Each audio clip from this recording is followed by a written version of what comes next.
Bismillahirrahmanirrahim.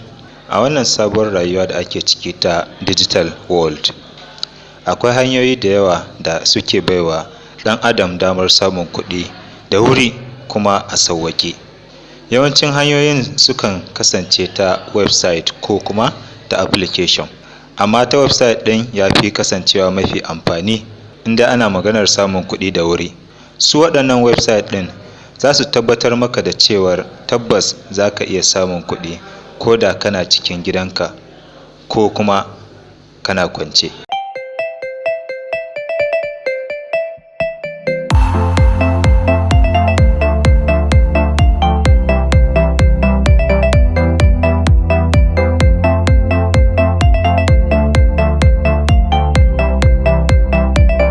Yawancin masu amfani da waɗannan website ɗin sukan samu ɗaruruwan dollars a duk sati ko kuma a duk wata.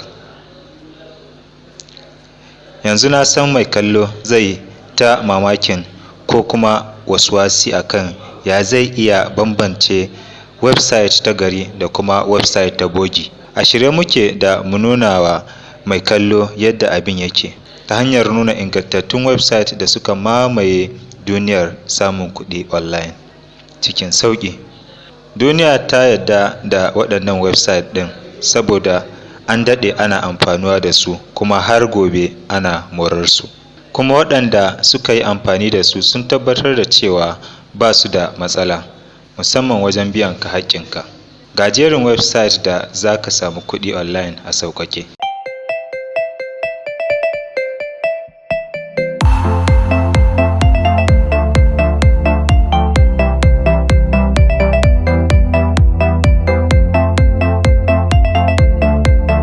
Na farko yau za mu yi bayani akan Shopify.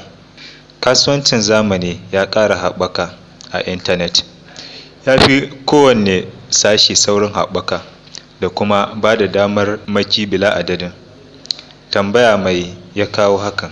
Amsa: saboda kasuwancin gargajiya ne ya koma ana yi a intanet, ta inda za ka yi kasuwanci ba tare da kana da kaya ba, ba sai ka sha wahalar biyan kuɗin dako ba, kuma za ka iya sayar da kayan nan ba tare da ka gansu ido da ido ba. Wannan shi ake kira da dropshipping. Za ka samo kaya daga masu shi, sannan ka samu mai saya, ka sayar masa a farashi mafi yawa in aka kwatanta da farashin kamfani.